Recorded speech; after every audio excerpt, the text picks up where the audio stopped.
अंतरिक्ष यात्री सुनीता विलियम्स, जो शायद 9 महीने से अवकाश में थी और वापस लौटी है। वैसे तो कोई भी एस्ट्रोनॉट का स्पेस में रहने का टाइम लगभग 6 महीने तक का होता है, क्योंकि प्रॉब्लम होते हैं दोस्तों ज़्यादा समय तक रहने में। तो उनके साथ बुच विल्मोर थे सुनीता विलियम्स के साथ, और दूसरे भी 2 अन्य अंतरिक्ष यात्री, दोनों के 4 लोग थे जो कि अब वापस लौटे। तो आज हम जानते हैं कि पूरी की पूरी अंतरिक्ष यात्रियों को वापस लाने की प्रोसेस किस प्रकार की होती है, और उसमें हम ये सुनीता विलियम्स के बारे में, उनसे रिलेटेड क्या हुआ उसके बारे में बात करते हैं। तो 4 यात्रियों के साथ सुनीता विलियम और दूसरे 3 लोग, एक बुच विल्मोर और दूसरे 2, ये चारों यात्री, अवकाश यात्री, एक साथ स्पेस एक्स, जो एलन मस्क की कंपनी है, अंतरिक्ष यान भेजने वाली कंपनी है, उसका एक ड्रैगन कैप्सूल के जरिए पृथ्वी पर वापस लौटे। ड्रैगन कैप्सूल यानी रॉकेट के अंदर जहाँ पर सामान रखा जाता है, जहाँ पर इंसान बैठ सकता है, उसे कैप्सूल कहा जाता है। तो उसे ड्रैगन कैप्सूल के जरिए पृथ्वी पर वापस लौटे। बीते साल जून में महज 8 दिनों के लिए अंतर्राष्ट्रीय स्पेस स्टेशन पर गए ये दोनों एस्ट्रोनॉट 9 महीनों के बाद लौट पाए हैं। सिर्फ इंटरनेशनल स्पेस स्टेशन पर गए थे 8 दिनों के लिए, लेकिन शायद 9 महीने बाद वापस लौट पाए हैं।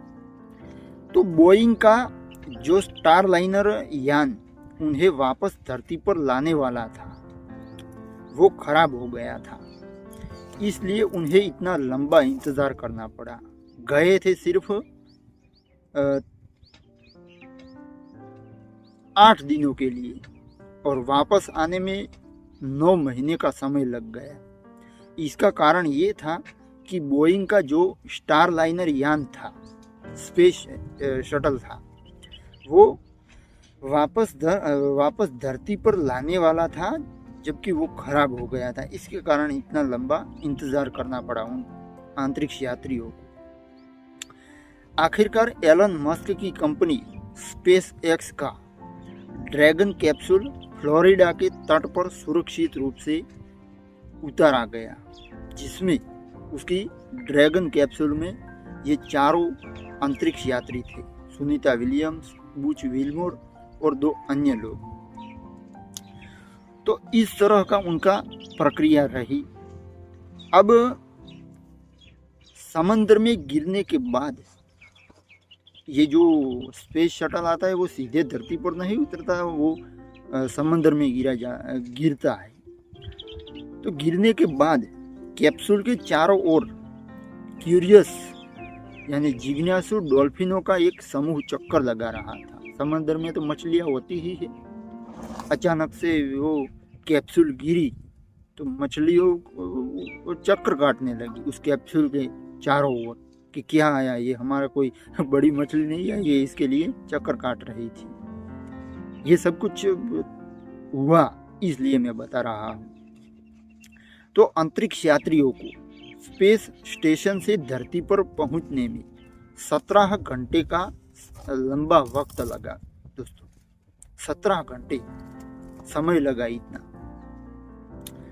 तो जानते हैं कि कैसी थी यात्रा, और कैप्सूल के स्प्लैश डाउन करने के बाद क्या क्या हुआ।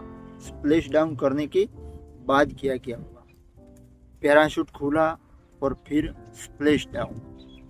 तो भारत के समय अनुसार तड़के 3:27 पर 4 अंतरिक्ष यात्रियों को लाने वाला कैप्सूल फ्लोरिडा के तट के पास समंदर में गिरा। फ्लोरिडा अमेरिका का राज्य है दोस्तों। समंदर के सतह पर आने के बाद कंट्रोल सेंटर की ओर से अंतरिक्ष यात्रियों का स्वागत करते हुए कहा गया था। निक, एलेक, बूच और सुनी उसे कहा जाता है, सुनीता विलियम्स को, स्पेस एक्स की ओर से घर वापस आने का स्वागत है आपका, ऐसा कहा गया था कंट्रोल सेंटर के द्वारा। कमांडर निक हेग ने, कमांडर थे उनके निक हेग ने, जो उस कैप्सूल में थे, उनके कमांडर थे। तो निक हेग ने खुशी जाहिर करते हुए जवाब दिया था कंट्रोल सेंटर को। कैप्सूल में सभी के चेहरे पर मुस्कुराहट यानी खुशी तैर रही है चेहरों पर, ऐसा उन्होंने, कमांडर ने जवाब दिया था। अब स्प्लैश डाउन से ठीक पहले क्या हुआ?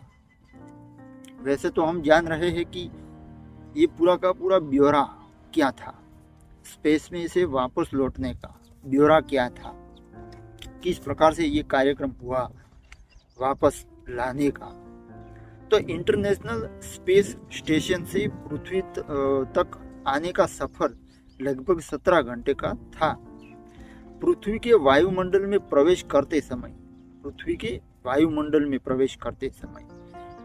जो ड्रैगन कैप्सूल थी उसकी रफ्तार दोस्तों 17,000 मील प्रति घंटा थी।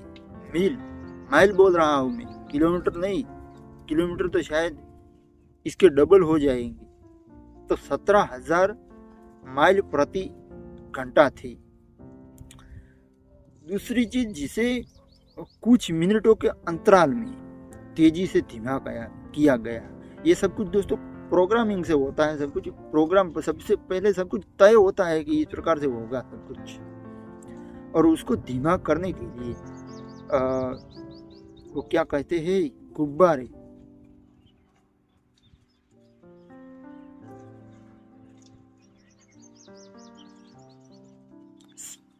पैराशूट कहते हैं उसे, यार याद आने में भी देरी लग जाती है।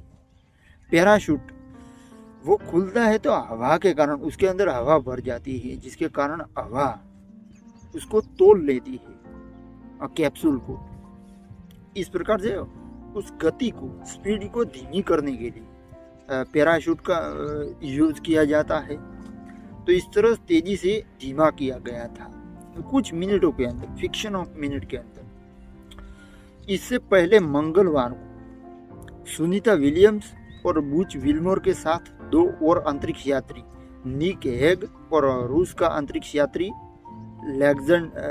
लेक्जेंडर गोर्बुनोव, उन दोनों ने बाकी अंतरिक्ष यात्रियों से विदा लिया था। अब निक हेग और गोर्बुनोव पिछले साल सितंबर में स्पेस एक्स के ड्रैगन कैप्सूल के जरिए 6 महीने के अंतरिक्ष मिशन पर ISS पर पहुंचे थे। ISS मतलब इंटरनेशनल स्पेस स्टेशन, वहां पर पहुंचे थे दोनों, एक निक हेग और गोर्बुनोव जो रशिया का है, वो दोनों सितंबर में ड्रैगन कैप्सूल के जरिए 6 महीने के अंतरिक्ष मिशन पर पहुंचे थे। सुनीता विलियम्स और बूच विल्मोर दोनों उनके पहले पहुंचे थे। अब दोस्तों 2000 डिग्री का तापमान और हीट शील्ड, कितना खतरनाक था सफर ये उनका। बिल्कुल रिस्क होता है दोस्तों, 100% रिस्क होता है। जब कैप्सूल धरती के वायुमंडल में प्रवेश किया कैप्सूल ने, तो कम्युनिकेशन ब्लैकआउट हो गया था। कम्युनिकेशन कंट्रोल, उनका बातचीत करने की बात, वो ब्लैकआउट हो गया था, जो कि करीब 3:20 पर फिर से कनेक्ट हो गया। कम्युनिकेशन यानी बातचीत करना, कमांड्स देना, वो सब कुछ कनेक्ट हो गया था। 3:20 पर ब्लैकआउट हुआ था। प्रॉब्लम तो आते हैं दोस्तों, ऐसा नहीं कि सब कुछ सेफ जोन में होता है, ऐसा नहीं होता है, प्रॉब्लम आते हैं बहुत। और अगर छोटी सी भी गलती हो गई, काम तमाम। वायुमंडल में प्रवेश के बाद अंतरिक्षयान के प्लाज्मा शील्ड का तापमान 1927 डिग्री सेल्सियस तक पहुंच गया था दोस्तों, गर्मी इतनी थी। लेकिन हीट शील्ड जो आती है उसके अंदर हीट शील्ड आती है जो गर्मी से बचाती है। तो उसमें जो कैप्सूल में सवार थे अंतरिक्ष यात्री, उनको इतनी तेज गर्मी से बचाने में मददगार साबित हुई हीट शील्ड। हीट शील्ड ने उनको 1927 डिग्री सेल्सियस का तापमान झेलने में मदद की। हीट शील्ड ने करीब 3:21 पर अंतरिक्ष यान ऑटोनोमस यानी ऑटो मोड पर चला गया। अंतरिक्ष यान ऑटो मोड पर चला गया 3:21 पर।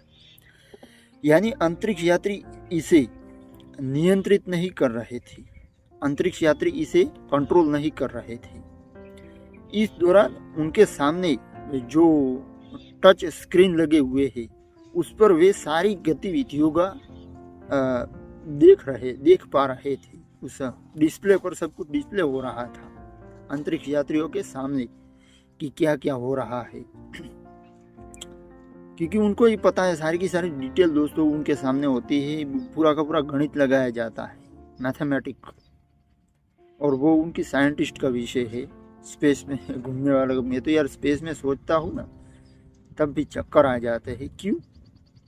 क्योंकि हमारी यार औकात नहीं है उतनी कि हम स्पेस में सब कुछ कंट्रोल करने के लिए जाए। लेकिन ये सिर फिरे होते हैं ना यार साइंटिस्ट, वो ये सब कुछ करते हैं। लेकिन सब कुछ दोस्तों ज़रूरी है, ये भी करना ज़रूरी है ताकि हम इन्फॉर्म हो सके, इन्फॉर्मेशन मिल पाए। क्योंकि यही तो होता है ना ज्ञान खोजने के लिए वो लोग जाते हैं। तो इस तरह से उनको मदद की हीट शील्ड ने, और अंतरिक्ष यान ऑटो मोड पर चला गया, जबकि वो लोग डिस्प्ले पर देख सकते थे। अंतरिक्ष यात्री उनके सामने टच स्क्रीन जो लगे हुए होते हैं उन पर सारी गतिविधियां वो देख पा रहे थे। करीब 3:24 का जायजा ले, मैं आपको पूरे की पूरी डिटेल दे रहा हूँ कि क्या क्या हुआ, क्या किस प्रकार की प्रोसेस थी उनकी यहाँ पर आने की। तो करीब 3:24 पर पहले ड्रैगन कैप्सूल के दो पैराशूट खुले। पहले ड्रैगन कैप्सूल के 2 पैराशूट खुले, जिससे इसकी रफ्तार और धीमी हो गई।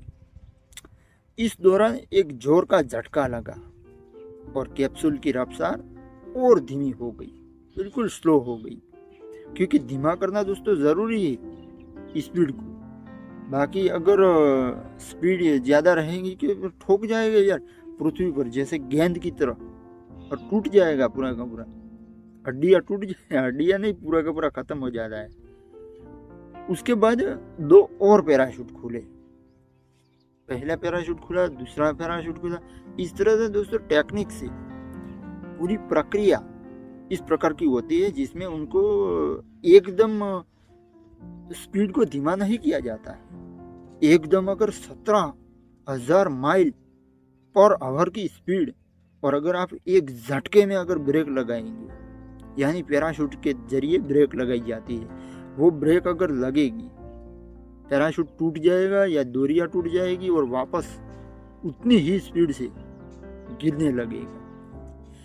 इसलिए उनका गणित लगाया जाता है कि इतनी स्पीड कम की जाएगी, दूसरे स्टेज में इतनी की जाएगी, तीसरे स्टेज में इतनी की जाएगी, उस प्रकार से होता है। तो इसमें 2 स्टेज थे। पहला स्टेज में 2 पैराशूट खुले, दूसरी बार इसके बाद और 2 पैराशूट खुले। अब पैराशूट खुले और समंदर में लैंड हुआ। तो समंदर में उतरने के बाद क्या क्या हुआ उसके बारे में जानते हैं। तो जिस समय कैप्सूल समंदर में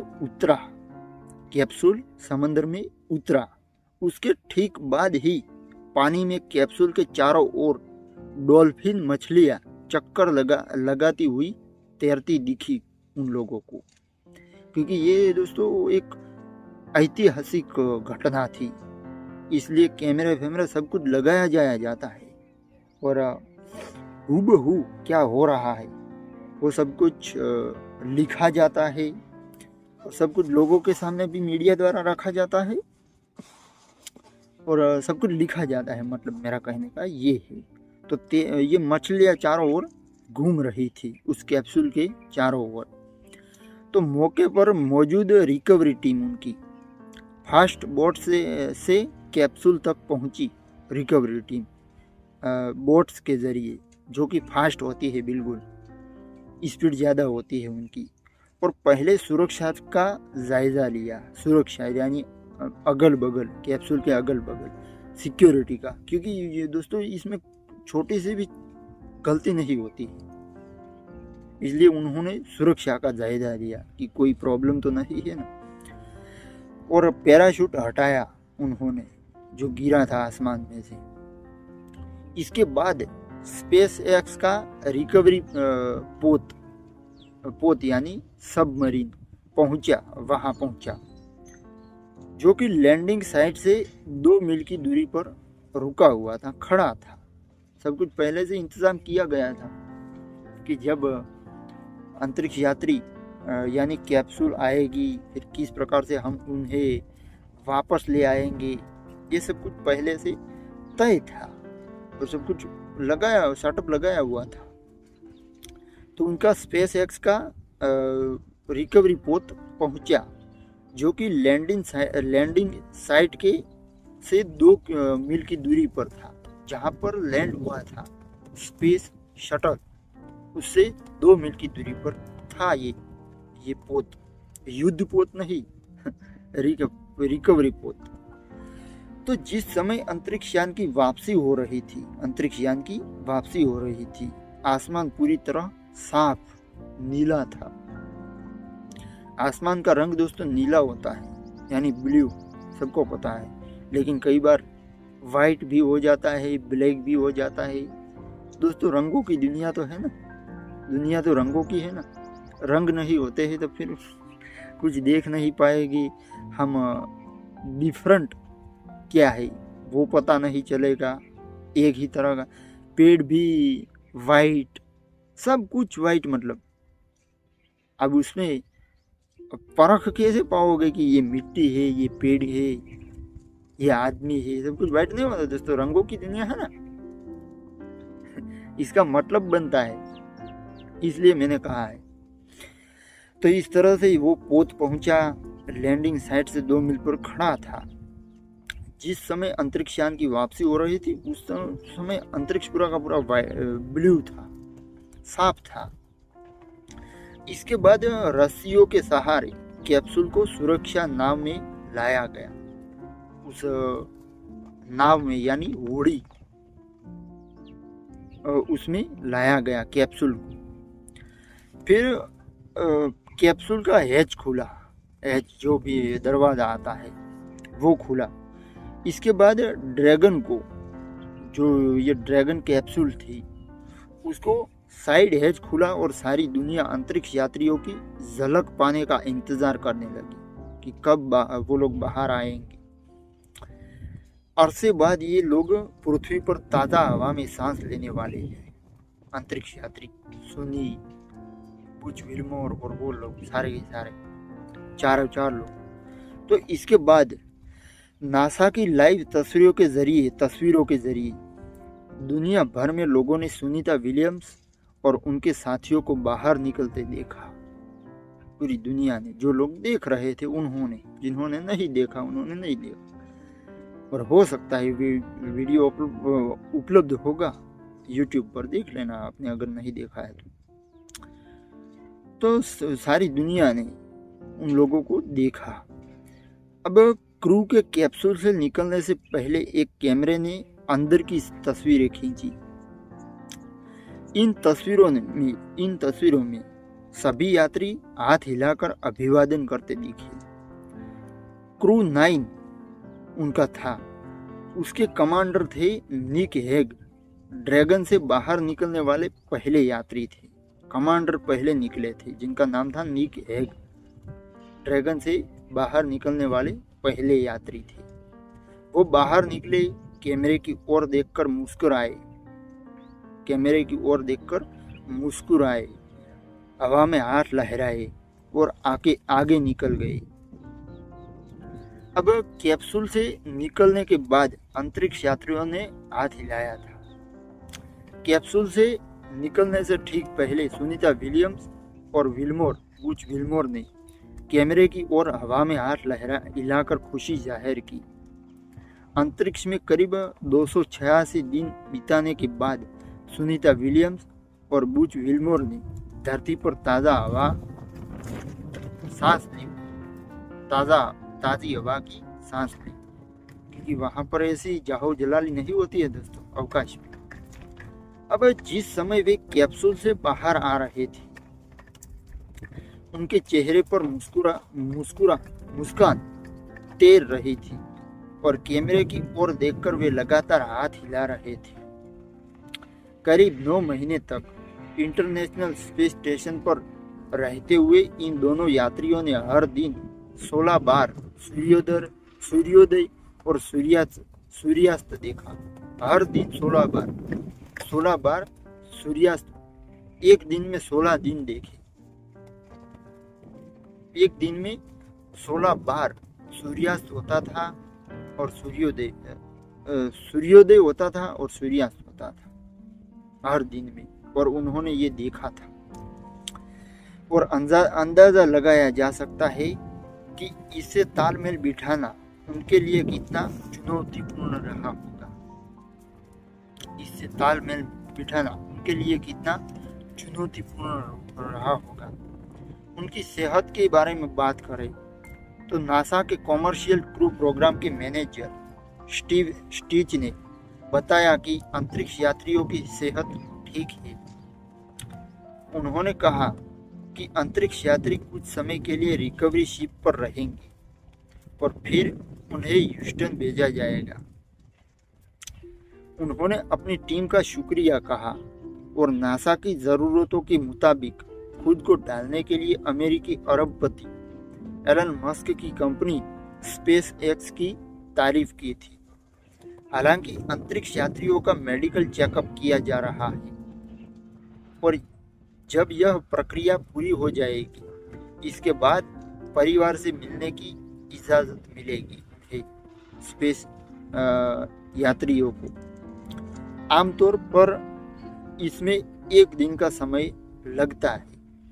स्टीव स्टीच ने कहा कि वे अंतरिक्ष में रहते हुए बिताए गए अपने समय के बारे में बात करेंगे और फिर छुट्टी पर चले जाएंगे।